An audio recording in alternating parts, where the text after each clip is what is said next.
सुबह खैर। आइए आज एक बार फिर खुदावंद का शुक्र अदा करें कि उसने ये नहायत खूबसूरत दिन हमें अता किया है।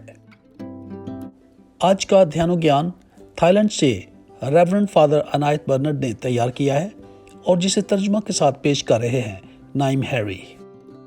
आज आलमगीर कलीसिया मुकद्दस जॉन लैटरन बसिलिका की मखसूसियत की ईद मनाती है। सन 324 में पोप सिल्वेस्टर द फर्स्ट ने इस कैथीड्रल को मखसूस किया था। पोप साहब इसी गिरजाघर से अपने पासबानी अहकामात जारी करते हैं और इसी गिरजाघर में पोप साहब की कुर्सी नस्ब है। ये गिरजाघर शहर और पूरी दुनिया के गिरजाघरों की मां कहलाता है। दर हकीकत इस बसिलिका को arch basilica of the most holy saviour कहते थे और इसे सेंट जॉन लैटरन इसलिए कहते थे क्योंकि लैटरिनी फैमिली ने इस गिरजाघर की तमाम प्रॉपर्टी डोनेट की थी। क्योंकि इस बसिलिका की खिदमत के लिए सेंट जॉन द बैप्टिस्ट और सेंट जॉन द डिवाइन के राह मुकर्रर थे, तो इस निस्बत से भी इस बसिलिका को सेंट जॉन लैटरन बसिलिका कहा जाता है।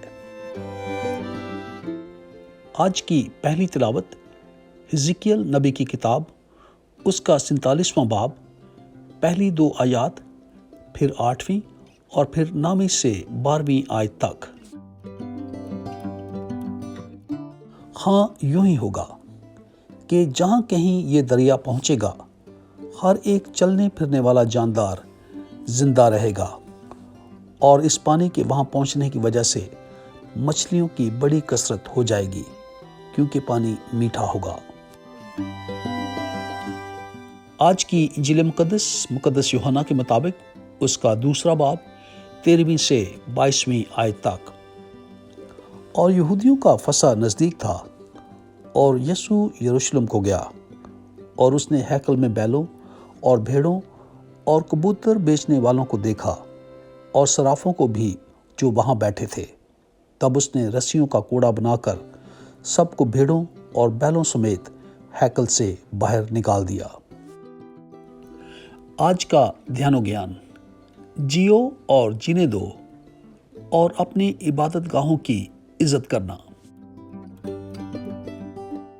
25 कैथोलिक खानदान जो एक नज़दीकी गांव में पाकमास की कुर्बानी के लिए इतवार को जाया करते थे, उन्होंने फैसला किया कि वो अपने रिश्तेदारों और दोस्तों से चंदा जमा करके अपने काहिन को देंगे ताकि वो उनके लिए एक छोटा सा गिरजाघर तामीर कर सके। 2 साल के बाद चंद गैर मसीही खानदानों ने मसीहों को ऊंची आवाज में गीत गाने से मना किया। उनका जवाब ये था कि वो उनके ऊंची आवाज में गीत गाने से डिस्टर्ब होते हैं। तब मसीहों ने सोचा कि उन्हें आहिस्ता आवाज में गीत गाने चाहिए, लेकिन इसके बावजूद गैर मसीही इन मसीहों से नाखुश थे।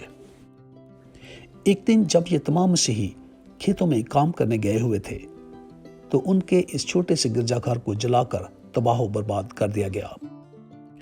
ये मसीही अपनी इस इबादतगाह से बहुत मोहब्बत करते थे और अपनी इबादतगाह को जला हुआ देखकर वो बहुत परेशान हुए।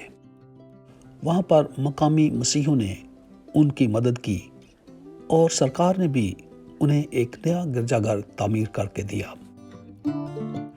क्या हम दूसरे मज़ाहिब की इबादत और इबादतगाहों को बर्दाश्त करते हैं?